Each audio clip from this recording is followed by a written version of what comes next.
이 설교 시간 때 말씀을 전한다라고 말하기가 참 애매합니다. 왜냐면요, 사도신경이 성경책에 있을까요? 없을까요? 하나님의 말씀일까요? 아닐까요? 네. 이런 질문이 있기 때문입니다. 사도신경이 성경책에 있을까요? 없다 생각하세요? 성경책 제일 앞에를 펼쳐보시면 사도신경이 있습니다. 네. 사도신경이 있고요. 그리고 이 사도신경이 하나님의 직접적인 말씀은 아니라는 것을 아마 이 말씀을 나누면서 하게 될 것 같아요. 그런데 하지만 사도신경이 우리에게 정말 필요한 것이라는 것을 저희가 마음 가운데 좀 깊이 새기는 시간이 되었으면 좋겠습니다. 네, 저희가 사도신경을 전부 다 외우고 계시죠? 네, 그래서 이 시간 저희가 사도신경에 대해서 보는데 한번 눈을 감고 이 시간 사도신경을 천천히 한번 외워보도록 하겠습니다. 자막은 준비했습니다. 혹시 모르시면 보시면서 하시면 되겠습니다. 시작. 전능하사 천지를 만드신 하나님 아버지를 내가 믿사오며 그 외아들 우리 주 예수 그리스도를 믿사오니 이는 성령으로 잉태하사 동정녀 마리아에게서 나시고 본디오 빌라도에게 십자가에 못 박혀 죽으사 장사한 지 사흘 만에 죽은 자 가운데서 다시 살아나시며 하늘에 오르사 전능하신 하나님 우편에 앉아 계시다가 저희로서 산 자와 죽은 자를 심판하러 오시리라. 성령을 믿으며 거룩한 공교회와 성도가 서로 교통하는 것과 죄를 사하여 주시는 것과 영원히 사는 것을 믿사옵나이다. 아멘. 아멘. 네, 저희가 지금 사도신경을 저희가 암송했습니다. 질문 한 가지 하겠습니다. 사도신경이 무엇일까요? 지금 이 사도신경을 저희가 암송했는데 사도신경을 무엇이라고 생각하고 지금 이것을 외우셨는지 좀 궁금합니다.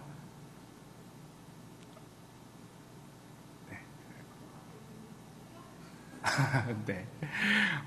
좀 저도 어렸을 때부터 신앙생활을 쭉 돌아보면은 주기도문에 대해서는 조금 강의를 들은 적이 있어요. 그런데 사도신경에 대해서는 들은 적이 없더라고요. 예, 그래서 개인적으로 이 시간이 너무나 준비하면서 은혜의 시간이었고 다시금 우리의 신앙의 기초를 되돌아보면서 이 고백을 되돌아보면서 하나님의 은혜 가운데 머무는 시간이었습니다. 네. 요번에 저희가 세 번역이 나왔습니다.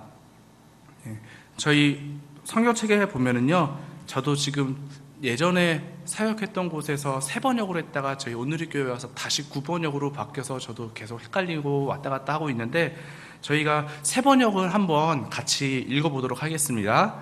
시작. 나는 전능하신 아버지 하나님 천지의 창조주를 믿습니다. 나는 그의 유일하신 아들 우리 주 예수 그리스도를 믿습니다. 그는 성령으로 잉태되어 동정녀 마리아에게서 나시고 본디오 빌라도에게 고난을 받아 십자가에 못 박혀 죽으시고 장사된 지 사흘 만에 죽은 자 가운데서 다시 살아나셨으며 하늘에 오르시어 전능하신 아버지 하나님 우편에 앉아 계시다가 거기로부터 살아있는 자와 죽은 자를 심판하러 오십니다. 나는 성령을 믿으며 거룩한 공교회와 성도의 교제와 죄를 용서받는 것과 몸의 부활과 영생을 믿습니다. 아멘. 아멘. 저희가 지금 이렇게 사도신경을 암송했습니다. 이 사도신경을 학자들은 이렇게 말합니다. 무엇이냐? 그리스도를 믿는 모든 사람들이 고백하는 보편적인 신조다라고 말합니다. 쉽게 말씀드리면 이 말이에요. 예수님을 믿는 모든 사람들이 그 입술로 고백하는 신앙, 이게 바로 사도신경이죠. 네. 한 가지 주의할 점이 있습니다. 그리스도를 믿는 모든 사람들이 고백하는 신조라 했습니다. 성당에서 천주교에서도 예수 그리스도를 믿죠. 그래서 천주교에서도 똑같은 사도신경이라는 이름은 아니지만 다른 모양의 형태로 있습니다. 하지만 내용이 조금 다릅니다. 네. 그리고 저희가 지금 봤듯이 9번역과 세번역의 사도신경도 또한 번역이 조금 다릅니다. 하지만 이 번역이 다르다고 해서 이것이 잘못된 것이냐? 그것은 아니죠. 이 성경의 말씀은 점 하나라도 더해지거나 빠지면 안 되죠. 알고 계시죠? 예. 하지만 사도신경은 조금 뒤에 이제 배경을 보시면서 아시겠지만 이 신조라는 것은 그때 상황에 따라서 변하게 되는 것입니다. 그래서 구변역에서 신번역으로 또 바뀌는 그런 경우도 생기는 것이죠. 네. 그래서 착오하지 않으시고, 네. 그냥 바뀐 것도 이전 것도 비교하시면서 잘 우리가 마음 가운데 새기면 좋겠습니다. 네, 다시 한번 말씀드리지만 사도신경은 예수님을 믿는 내가 내 입술로 신앙을 고백하는 것을 사도신경이라 합니다. 네. 자, 사도신경이 탄생된 배경이 있습니다. 두 가지 배경이 있는데요. 하나는 역사적인 배경이 있고 하나는 말씀으로 보는 배경이 있습니다. 하지만 먼저 말씀으로 배경을 살펴보도록 하겠습니다. 마태복음 16장 함께 읽어보실까요? 시작. 시몬 베드로가 대답했습니다. 주는 그리스도시며 살아계신 하나님의 아들이십니다. 라고 베드로가 누구한테 말씀하시죠? 예수님에게 말하고 있는 거예요. 예수님께 주님은 살아계신 하나님의 아들이십니다. 나의 그리스도십니다. 말하면서 이것을 들은 예수님께서 이렇게 말씀하십니다. 시작. 그리고 내가 너에게 말한다. 너는 베드로다. 내가 이 반석 위에 내 교회를 세울 것이니 지옥의 문이 아멘. 네. 예수님께서 말씀하세요. 우리가 베드로가 고백한 그 신앙 위에 내 교회를 세우겠다라고 말씀하시죠. 그 말씀을 남기시고 조금의 시간이 흐른 뒤에 예수님께서 이제 죽으세요. 그리고 부활하셨죠. 그리고 나서 마태복음 28장에 예수님의 제자들에게 이 말씀을 남겨주시고 가셨어요. 우리가 너무나 잘 아는 이 말씀 읽도록 하겠습니다. 시작. 그러므로 너희는 가서 모든 민족을 제자로 삼아 아버지와 아들과 성령의 이름으로 세례를 주고 내가 너희에게 명령한 모든 것을 그들에게 가르쳐 지키게 하라. 네. 예수님께서 그 제자들에게 이 말씀을 하고 가신 거예요. 무엇으로? 아버지와 아들과 성령의 이름으로 가서 세례를 주라. 이 말씀을 들은 제자들은 어떻게 행동했을까요? 사도행전 2장에 가면은 그들이 행동했던 모습들이 나옵니다. 먼저 2장 1절 한번 같이 볼게요. 여기 보면 마침내 오순절이 이르렀을 때 그들이 모두 함께 모여 있었습니다. 여기 모여 있는 곳이 어디였을까요? 우리가 흔히 알고 있는 마가의 다락방이라는 곳입니다. 거기에서 다 같이 모여 있는데 한 가지 사건이 일어납니다. 2장 4절 함께 읽죠. 시작. 모두 성령으로 충만함을 받고 성령께서 그들에게 말하게 하심을 따라 그들이 방언으로 말하기 시작했습니다. 네, 조금 뒤에 이 시간이 굉장히 중요한 시간임을 좀 알게 될 거예요. 하지만 지금 말씀을 볼 때 이들에게 무엇이 임해요? 성령이 임하고 나서 그리고 나서는 이제 이들에게 성령의 충만함으로 인하여서 방언을 하게 되죠. 네. 이때 있었던 사람이 11명의 제자와 그리고 120명의 예수님을 따르던 사람들이었습니다. 이 사람들이 함께 뜨거워졌어요. 그 중에 한 명의 겁쟁이가 있죠. 예수님을 3번 부인한 누구죠? 베드로가 이제 성령의 충만함을 얻어 담대함을 얻어서 이제는 그가 피했던 유대인과 예루살렘에 있는 모든 사람들을 향해서 선포합니다. 그 내용이 이 내용이에요. 자, 같이 14절 한번 보도록 하겠습니다. 시작. 베드로가 11사도와 함께 서서 자신의 목소리를 높여 그들에게 선포했습니다. 유대 사람들과 예루살렘에 사는 모든 사람들이여, 이 일을 여러분에게 알게 하고자 하니 내 말에 귀를 기울이십시오. 네. 이 말을 하고 난 뒤에 베드로가 몇 절에 걸쳐서 예수님은 살아계신 하나님의 아들이셨고 그 아들을 누가 죽였다? 유대인과 여기 있는 예루살렘 당신들이 죽였습니다 라는 것을 선포하게 되죠. 저희가 이 메시지를 들었을 때 좀 거부 반응을 일으켰던 사람들을 알고 있어요. 스데반을 죽였던 사람들, 그리고 요나가 니느웨에 가가지고 회개를 요청했을 때 그들은 회개해서 돌아온 거 보고 요나는 굉장히 분개했죠. 예, 그게 아마 특별한 경우인 것 같아요. 모든 사람들이 그리스도의 그 복음의 소식을 듣고 반대하고 죽이려고 하죠. 하지만 이때 당시에 사람들은 이렇게 대답을 합니다. 형제들이여, 그러니까 베드로에게 말합니다. 그러면 우리가 죄 지은 우리가 무엇을 해야 합니까? 회개의 마음을 갖고 있는 거죠. 그래서 베드로가 대답합니다. 회개하십시오. 그리고 여러분의 죄를 용서받기 위해 예수 그리스도의 이름으로 각각 세례를 받으십시오 라고 말합니다. 그리고 나서 몇 절 뒤에 41절에 이렇게 말합니다. 베드로의 말을 받아들인 사람들이 세례를 받았고 그날 믿는 사람의 숫자가 약 3,000명이나 더 늘었습니다. 네. 이제 11명의 제자와 120명의 예수님을 따르던 무리들 몇 명이었죠? 131명. 그들이 이제는 3,131명이 되는 겁니다. 이거를 보면은 초대교회가 처음으로 이때 형성되기 시작했다라는 것이죠. 왜 그런데 하필 이 세례를 받고 초대교회가 형성된 이 본문을 가지고 우리가 왜 사도행전의 첫 문을 열었을까요?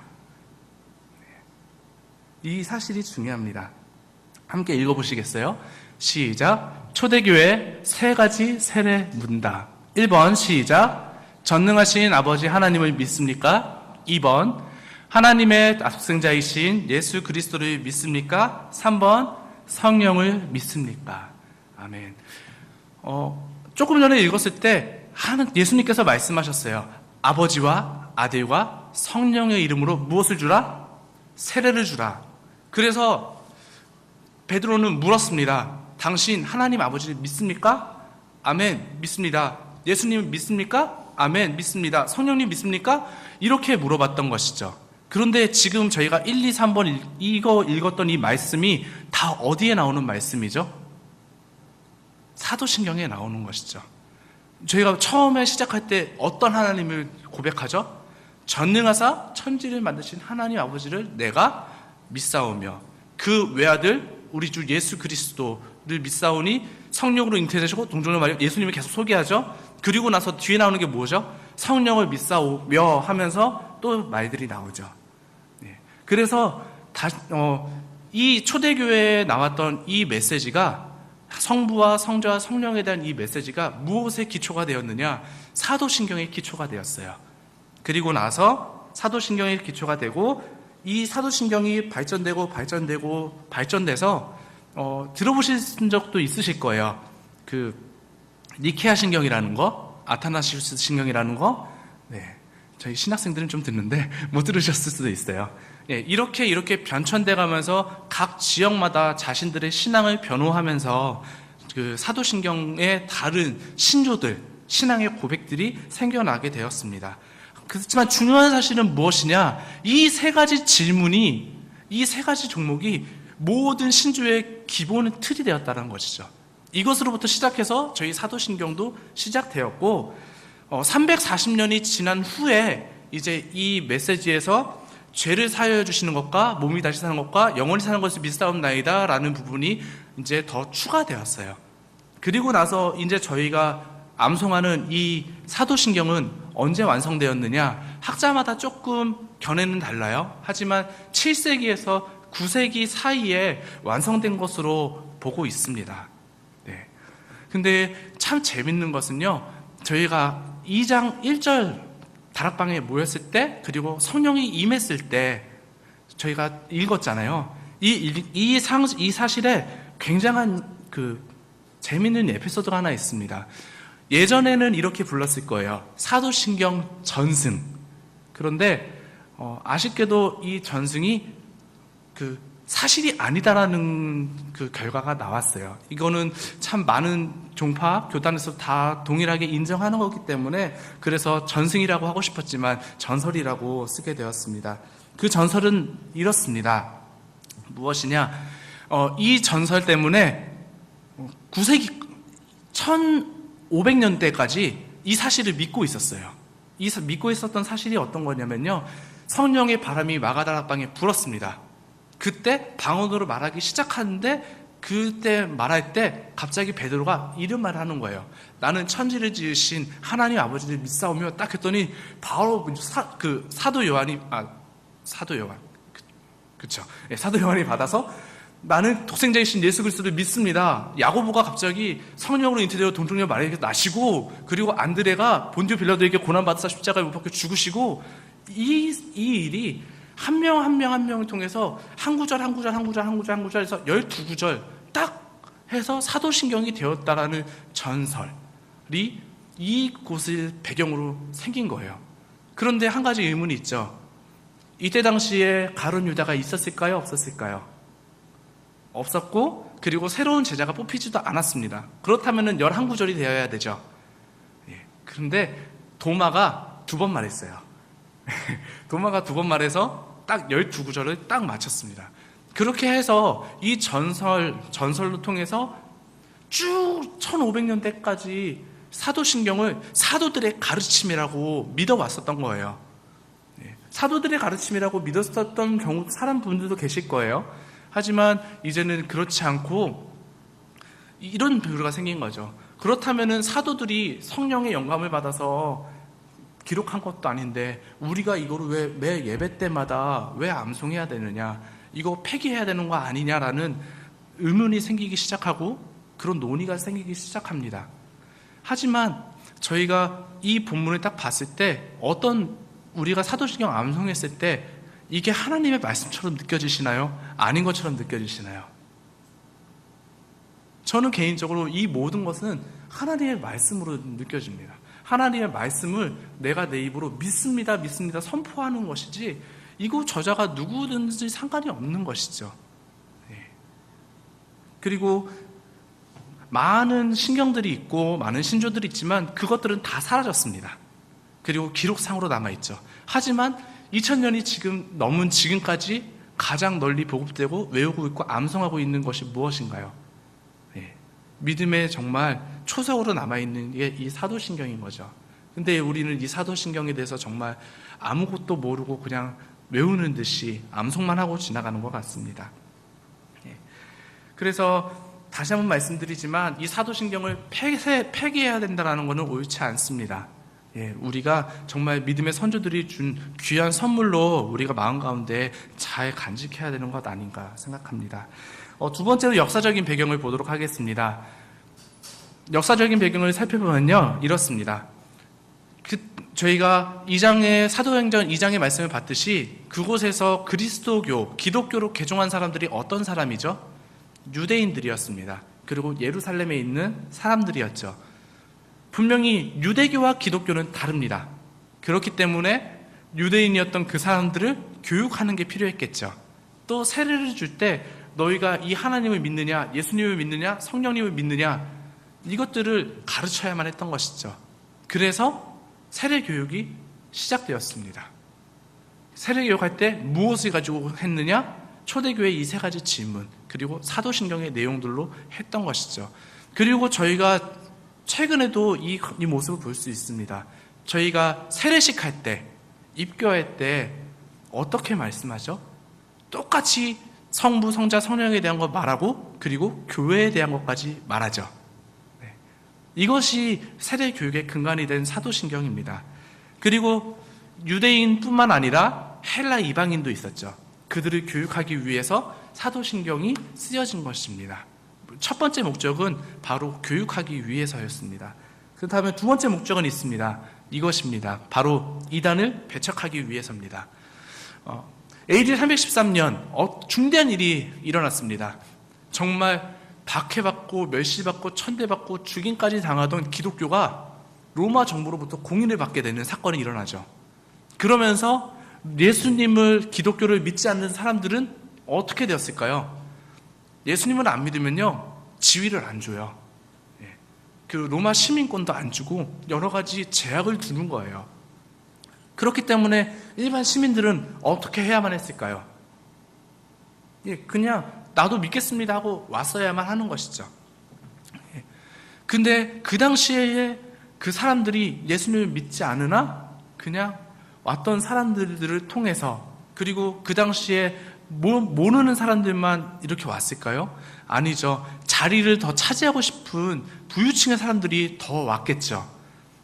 그 사람들에게는 바울과 같은 많은 철학과 이상과 생각들이 다 있었던 것이죠. 그 사람들이 기독교 안으로 들어왔습니다.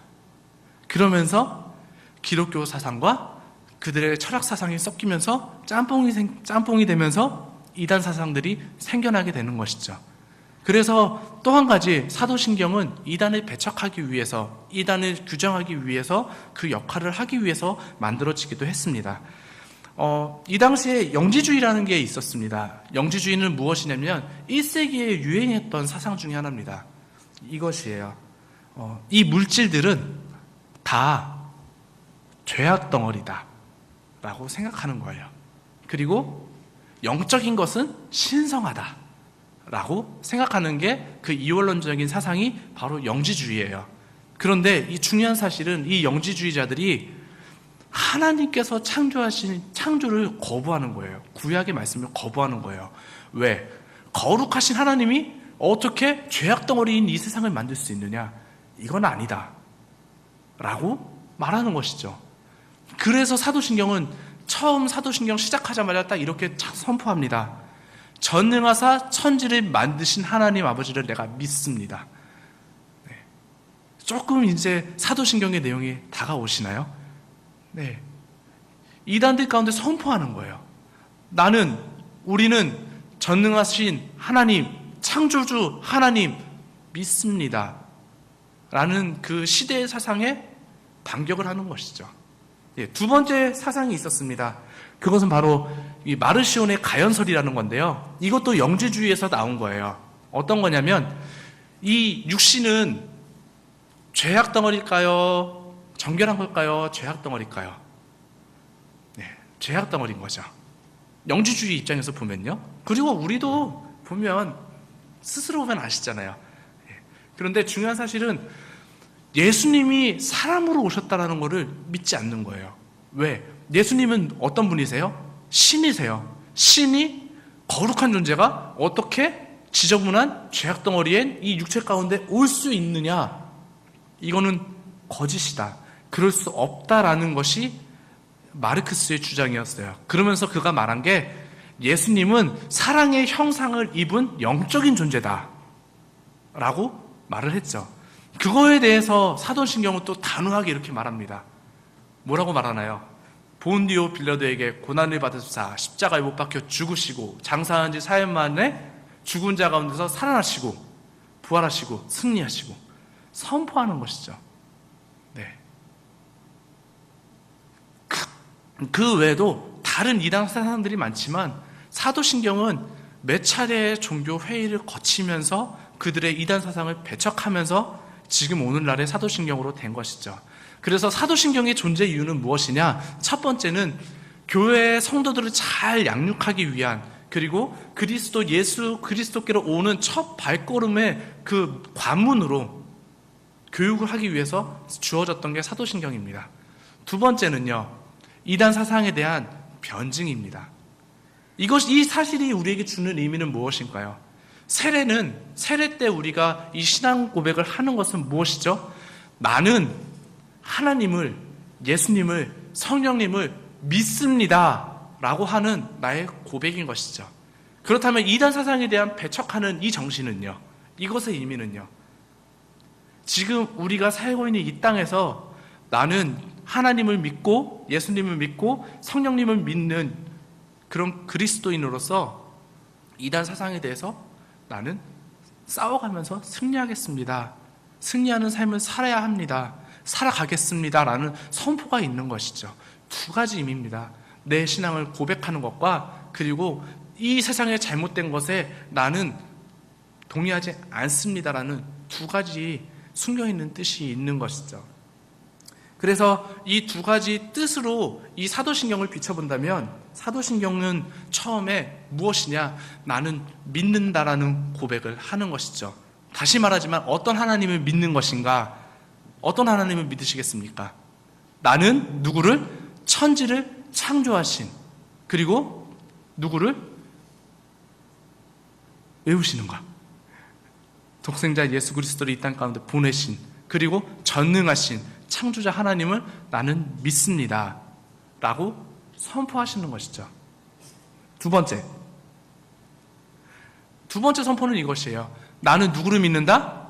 나는 예수님을 믿는다. 세상 가운데서 이렇게 선포하는 것이죠. 그 예수님은 어떤 예수님이십니까?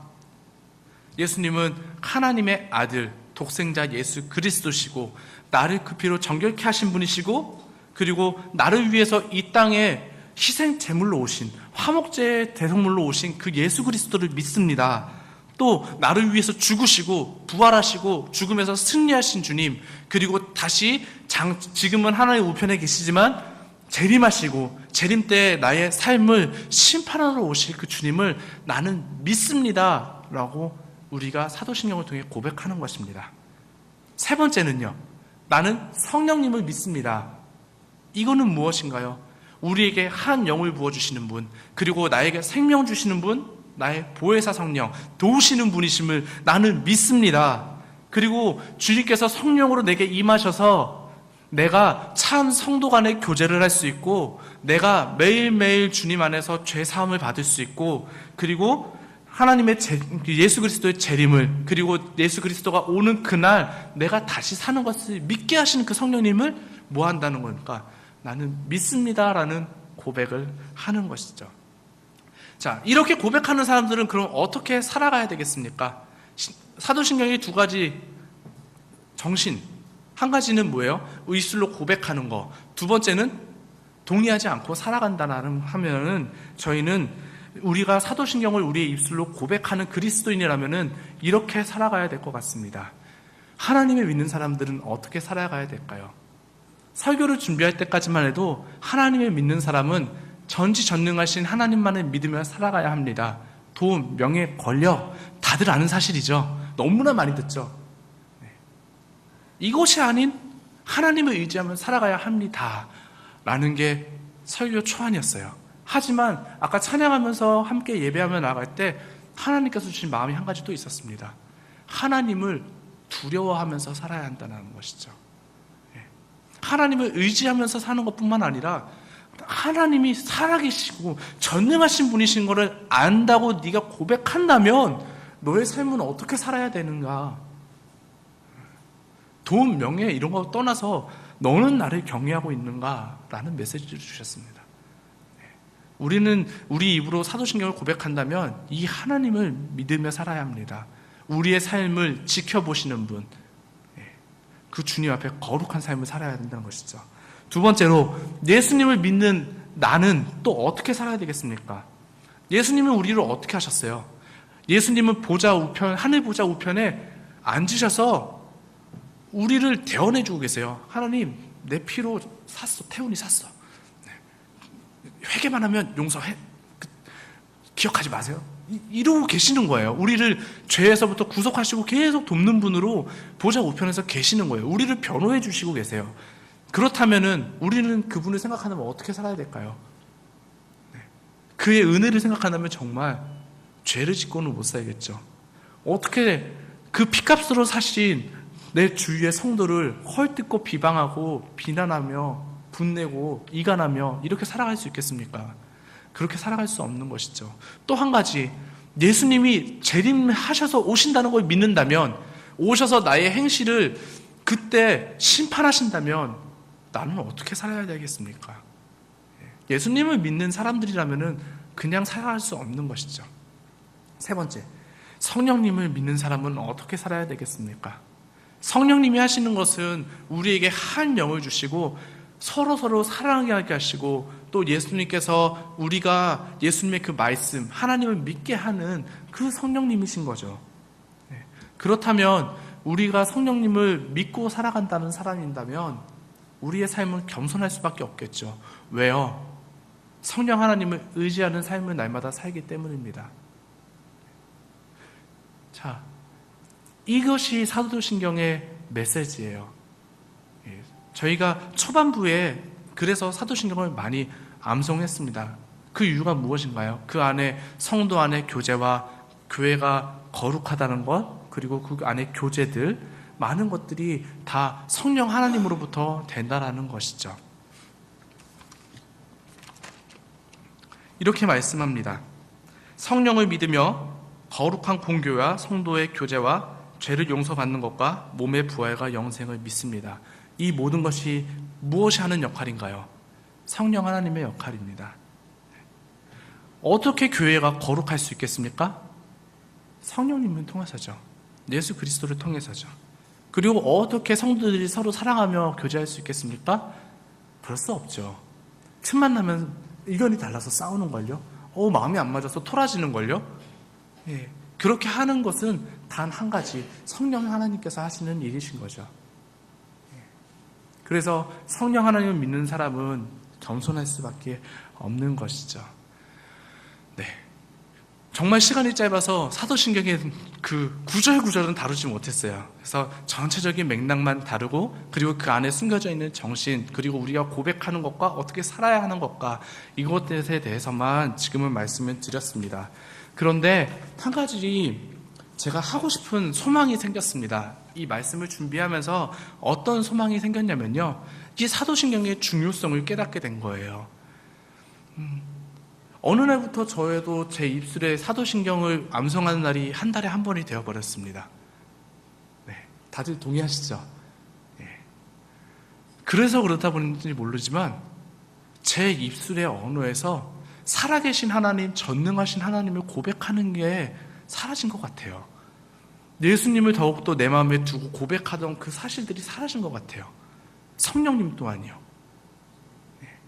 그리고 또 한 가지 생각하게 된 것은 이 성경, 예수님 믿으시고 성경 암송하세요라고 말씀드리면 예수님 믿으시겠어요? 믿으시겠어요? 네. 이런 생각을 해봤어요. 예수님께서 돌아가시고 나서 박해받는 그 시절에, 그 사도들의 시절에 그들이 신앙을 잃지 않고 지금까지 그 신앙이 전수되어 온 이유는 무엇일까라는 생각을 해봤습니다. 그러면서 만약에 나도 박해받는 곳에 가서 하나님의 복음을 전한다면은 이 성경책을 들고 가서 전할 것인가? 라는 생각도 해보게 됐습니다. 이 성경책 박해받는 지역에 들고 갈 수 있나요? 없죠. 안타깝습니다. 저 머리 안에 이 성경책의 모든 말씀들이 다 들어있다면 그냥 가도 될 것 같아요. 그런데 그렇지 않거든요. 하지만 저희가 다 암송하는 두 가지가 있죠. 사실 세 가지죠. 십계명까지. 네. 저는 먼저 사도신경을, 제가 만약에 그 박해받는 곳에 간다면 사도신경을 강의를 해주고 싶어요. 사도신경 안에 숨겨져 있는 그 깊은 뜻들을 다 풀어주고 싶어요. 우리가 암송의 뜻이 알잖아요. 전능하셔서 말씀으로 모든 걸 하신 하나님, 그리고 창조하신 하나님, 그 창조 가운데 이 세상도 있고 우리 인간도 있고, 그리고 전능하신 분, 그리고 보혜사 성령을, 그 예수 그리스도를 보내신 분, 정말 성경 66권의 창세기부터 요한계시록, 재림에 이르러서 심판에 이르기까지 모든 메시지가 다 어디에 담겨 있나요? 사도신경에 담겨 있는 것이죠. 그래서 언제 기회가 된다면 저도 정말 사도신경을 깊이 더 묵상해서 이거를 강의를 하고 싶어요. 교육을 하고 싶어요. 저희가 5월 한 달 가정의 달로 해서 우리 아이들을 어떻게 신앙 가운데로 잘 양육할 것인가 라는 것을 굉장히 많이 고민하고 말씀을 듣고 있습니다. 그러면서 우리 자녀 양육을 위해서 무엇을 읽으라고 하죠? 하루에 한 장씩 무엇을 읽어라? 잠언을 읽어라 라고 하죠. 하지만 잠언 말씀도 굉장히 귀한 말씀이지만 저는 한 가지 더 권면하고 싶은 건 하루에 한 번씩 그 잠언 읽기 전에 사도신경을 암송하고 읽어라. 그리고 잠언 한 구절 읽었으면 주기도문으로 맞춰라. 왜냐면요, 사도신경과 주기도문은 예수 그리스도께서 가르쳐 주신 가르침이고 사도신경은 우리의 신앙을 고백하는 거기 때문이에요. 만약에 이게 잘 된다면 그 박해받는 시대부터 지금 2000년이 지난 지금까지 우리의 그 믿음이 사라지지 않고 계속해서 이어지고 있는 것처럼 우리가 자녀들의 그 신앙 문제에 대해서 더 이상 고민하지 않아도 될 거라고 믿습니다. 왜냐하면 우리가 하나님의 말씀을 믿기 때문이죠. 네, 자신들이 그 암송하면서 그 들리는 메시지를 통해서 우리 영이 반응하고 믿음이 생기기 때문입니다. 네, 우리 또한 그러길 축복합니다. 우리 또한 우리 입술에서 잊혀져가는 이 사도신경, 성도들의 그 우리의 믿음의 선조들의 가르침, 우리가 믿는 믿음은 이것이다라는 선포, 그리고 우리는 이렇게 살아야 된다고 하는 결단, 우리가 날마다 이 사도신경을 암송하면서 하나님, 나도 이렇게 살아가겠습니다 라고 고백하는 우리 귀한 성도님들 되게 축복합니다. 아멘. 예, 함께 기도하고 우리 주 앞에 나아가도록 하겠습니다. 이 시간 기도할 때 먼저 한 가지 이렇게 기도하겠습니다. 제가 지금 말미에 말씀드린 것처럼 우리 안에서 사도신경의 고백이 너무 많이 사라지고 있습니다. 그리고 세상의 많은 신학들이 왜 이것을 해야만 하는지, 이것은 잘못된 것이라고 말하면서 이것을 폐기해야 된다고 말합니다. 하지만 이것은 하나님께서 우리 믿음의 선조들을 통해서 내려주신 귀한 선물이고 우리의 믿음 고백입니다. 그래서 이 시간 기도할 때 하나님